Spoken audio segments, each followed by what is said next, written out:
Olá pessoal, tá tudo bem com vocês? Faça o que eu falo, mas não faça o que eu faço. Por que isso não dá certo na vida definitivamente? Nunca.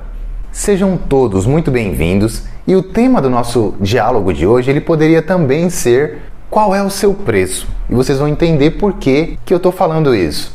Esse é um ditado conhecido por praticamente todo mundo. Faço o que eu falo, mas não faço o que eu faço. E ele até combina muito bem com aquela ideia do jeitinho brasileiro, né? De levar a vida. Algo tão discutível. Praticamente tudo que eu busco compartilhar aqui com vocês é no sentido de direcionar para a excelência, para encontrar a excelência nas coisas da vida. E com isso não é diferente. Muitas das coisas nós entendemos que somos, só que elas são num aspecto, numa dimensão verbal, numa dimensão mental, numa dimensão racional. Se a gente for entender realmente o que a gente é, como a gente sente e o que nos motiva para isso ou aquilo na vida, a gente vai ver que não é bem assim. Tem uma história que provavelmente eu já usei em algum outro momento, mas não importa, ela é muito pertinente, eu amo essa história e ela vai servir para a gente iniciar as nossas reflexões de hoje sobre esse assunto. Mahatma Gandhi teve um episódio. As pessoas sempre pediam conselhos para ele, né? Então elas o chamavam de Bapu e uma mulher foi com o filho até onde ele estava e falou para ele: Bapu, meu filho está muito teimoso, está agindo assim, assado, e ele está comendo muito açúcar, muito doce e tal. Conversa com ele. E aí o Gandhi olha para a situação, olha para o menino, para a mulher, pensa e diz para ela: tá bom, mas volta semana que vem que eu faço isso, tá bom? Aí ela acha um pouco estranho, mas ela vai embora e decide voltar na outra semana. Na outra semana ela vai lá, chega nele, trouxe meu filho e tal. Aí o Gandhi chama o menino e conversa com ele. Uma conversa simples. Olha, então não é legal você fazer assim e tal, por causa disso, daquilo. Beleza. A mãe enxerga aquela situação, acha estranho, depois chama o Gandhi de lado. Bapu, mas o senhor não podia ter feito isso a semana passada? E aí o Gandhi olha para ela e diz simplesmente: não, porque a semana passada eu também comia muito açúcar. Quando a gente olha para essa história, ela parece de certas formas até surreal, porque ele poderia muito bem ter comentado, falado alguma coisa para o menino nesse sentido. Intelectualmente estava tudo ali, era óbvio, só que ele não sentia, ele não estaria sendo verdadeiro. Então uma coisa que eu penso que é muito importante para tudo é falarmos coisas que elas são condizentes com o nosso modo de pensar e de sentir, principalmente, que elas são a nossa verdade. Muito provavelmente nem todas são assim. Eu entendo que é muito importante você pelo menos estar no caminho de conseguir alcançar esse estado. Eu não posso falar alguma coisa para alguém que está totalmente distante de mim. Olha, não use drogas assim assado, e eu tô lá fumando, fazendo N coisas de forma exagerada. Então não dá, não se sustenta isso. Um outro filósofo que me vem à mente, e tem uma frase muito interessante nesse sentido, é o Shankara, que ele viveu de 788 a 820 depois de Cristo. Ele é um mestre indiano, e ele dizia uma frase que era mais ou menos assim: um homem que tem conhecimento e não o usa é semelhante a alguém que tem um remédio e não o toma. Olha que interessante, né? As duas passagens, elas convergem para quê?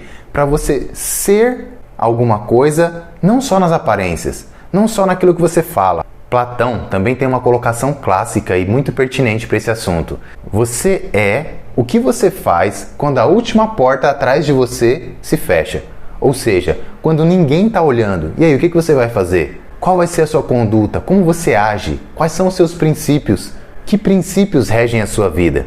Em algumas ocasiões, dando aulas, conversando com algumas pessoas, principalmente adolescentes e crianças, é muito interessante perceber como falta, muitas vezes, um norte, um entendimento de vida nesse sentido. O jeitinho brasileiro está presente ali na maior parte das vezes, né? E isso é tão arraigado, muitas vezes, que a pessoa não percebe, que ela não vê, ela vê aquilo como normal. Então, eu já me peguei em alguns momentos tendo um discurso que eu considero muito interessante. Eu perguntei o seguinte: o que você faria se estivesse em tal situação?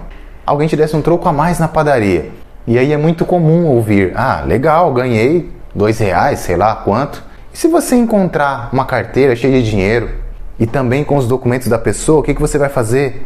É lógico que não a totalidade, mas em muitos casos o que a gente escuta é: eu pegaria o dinheiro para mim, eu faria isso daqui. E aí eu coloco da seguinte forma para as pessoas: tá bom, então você é um ladrão.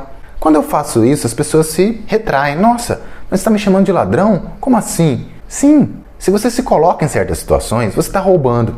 Só que aquilo é tão comum que a mente de muitas pessoas irão justificar aquilo das mais variadas formas possíveis e vão dizer que está tudo normal. Porque é a normalidade, a maioria das pessoas fazem.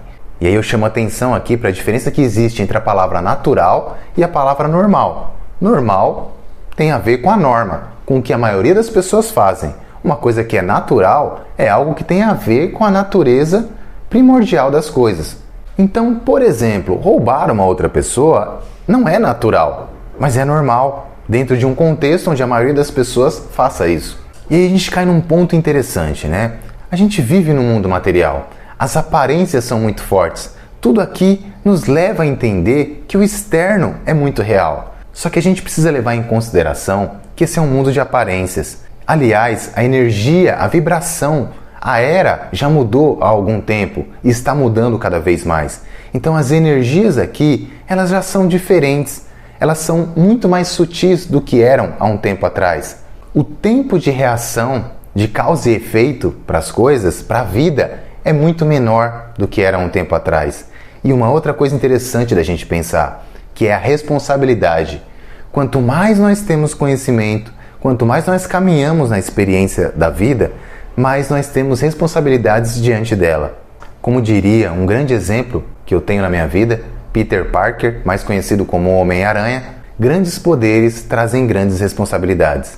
E à medida do momento em que a gente sabe de certas coisas, a gente tem consciência disso, não fazer ou fazer o errado, vamos dizer assim, né, acarreta um preço maior, acarreta um sofrimento maior. E a gente chega naquele ponto de que a mentira tem pernas curtas, de que as coisas sempre vêm à luz, que não adianta tapar o sol com a peneira, forçar situações. Só que para a gente entender isso visceralmente, geralmente leva um tempo na vida, né? A gente dá muitas cabeçadas antes de colocar isso como uma coisa efetiva no nosso agir, no nosso proceder. Alguém que eu realmente não me lembro agora quem foi na história, disse uma frase muito interessante também. Essa pessoa vivia num cargo público e num certo momento ela diz o seguinte: eu vou me retirar desse cargo porque estão chegando no meu preço. Olha que interessante, né? Essa pessoa estava perto de ser comprada. É aquela ideia de que todo mundo tem um preço, de que todo mundo se submete a certas situações desde que alguma coisa que cubra esse preço se torne maior do que os seus princípios. E aí eu vou concluindo esse diálogo, trazendo aqui a nossa reflexão, uma ideia que é muito particular. Quais são os meus princípios? Qual a minha filosofia de vida? O que me pauta? O que eu faria em tal ou qual situação? Porque a gente falar para a sociedade é uma coisa. Quando alguém te pergunta dentro de um contexto, quando você vai numa entrevista de emprego, você é a melhor pessoa do mundo, porque você está dentro de uma situação que te interessa de alguma forma. Aquilo me interessa. Eu quero transmitir uma ideia para o outro. Tá, beleza, mas vamos esquecer isso daí por um momento. E eu comigo mesmo. Se eu comecei a entender que as coisas não são só o externo, são interno. É isso aqui que importa. É o que eu fizer. É comigo e com Deus, com o universo, como eu sempre digo, o nome que você quiser dar. Se você começar a entender por esse ângulo, você vai começar a questionar a si mesmo, ver que você não é tão bonito assim, tão maravilhoso, tão certinho assim, quanto transmite para as outras pessoas. E tudo bem isso, tá tudo ótimo, porque é a partir daí que a gente começa a mudar. É a partir daí que a gente começa a perceber aspectos que precisam ser transmutados em nós. Isso nem sempre é bonito, quase nunca é. Mas para que haja esse caminhar, é necessário transpor esses percalços. E isso dá muito trabalho. Aliás, como eu costumo dizer, é o trabalho mais difícil a se fazer, né? Esculpir, lapidar a si mesmo. Só que é a coisa mais importante e talvez a única, da qual você não pode e não tem como fugir, porque é a essência da vida. Ela é evolução, crescimento e melhora o tempo todo. Como eu falei, era uma breve reflexão sobre esse pensamento que me ocorreu. Se alguém encontrou ressonância nesse assunto e quer compartilhar alguma coisa, fique à vontade. Se acha que isso é pertinente para ser compartilhado com outra pessoa, o faça também. Muito obrigado pela presença de vocês e até a próxima vez.